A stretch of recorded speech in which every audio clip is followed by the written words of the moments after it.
Excellencies, distinguished participants, partners, and friends. As co-chair of the FP 2020 Reference Group, I'm so pleased to join this important event. We come together to applaud progress achieved by the partnership and to celebrate the transition of our community's efforts towards 2030 and beyond. All of us should be proud of our collective accomplishments. Over the past 8 years, we have made investments in family planning that have indeed transformed communities right around the world. We have developed innovations in data systems, in supply chains, and in contraceptive technologies. We've implemented new service delivery strategies, and we have elevated human rights and the quality of care. And most importantly, we have built an unparalleled global network that spans institutions and bridges geographies and sectors. We could not have gotten here without the incredible efforts of the FP 2020 Secretariat. My deep gratitude to FP 2020's Executive Director, Beth Schlachter, for her leadership and her vision. And at this pivotal moment, I'm also thinking about Valerie De Filippo and Babatunde Oshotimehin, who are no longer with us. Both were staunch proponents of the FP 2020 movement since its inception, and both knew that strong investments in family planning were the key to building the future we want. At the Family Planning Summit in 2012, Professor Oshotimehin committed to increasing the allocation of UNFPA's resources for family planning from 25% to 40%, and I am pleased to say that we have met and even surpassed this ambitious commitment. As part of the FP 2020 coalition, UNFPA has benefited greatly from the data and advocacy brought to the table by others.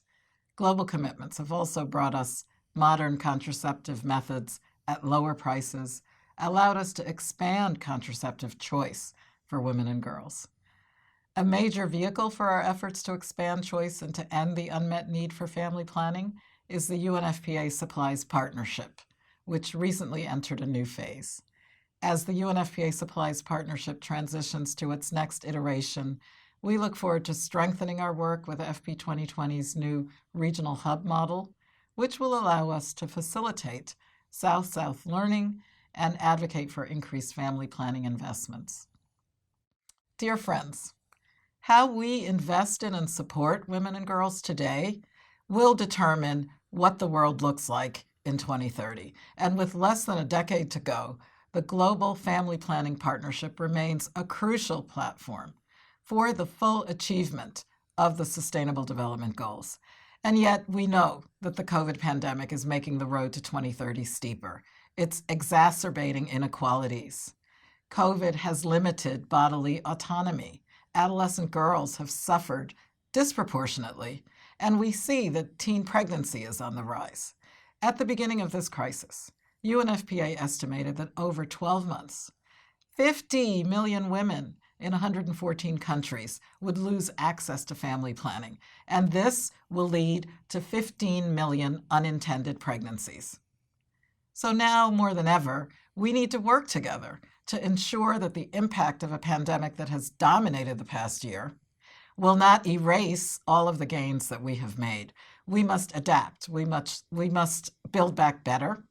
And we've got to keep our sights set firmly on a future where every woman and girl, no matter where she lives, has the ability to make her own informed decision about using contraception and having children, and so that she can participate fully in society. We know where we're going, and we certainly know how far we have come. So let us move forward with renewed energy and rise to the challenges in front of us. It was Tony Cade Bambara who once said, "The dream is real. The failure to realize it is the only unreality." So let's take collective action to end the unmet need for family planning by 2030, and let us make that dream a reality for all. The march forward continues. Adelante.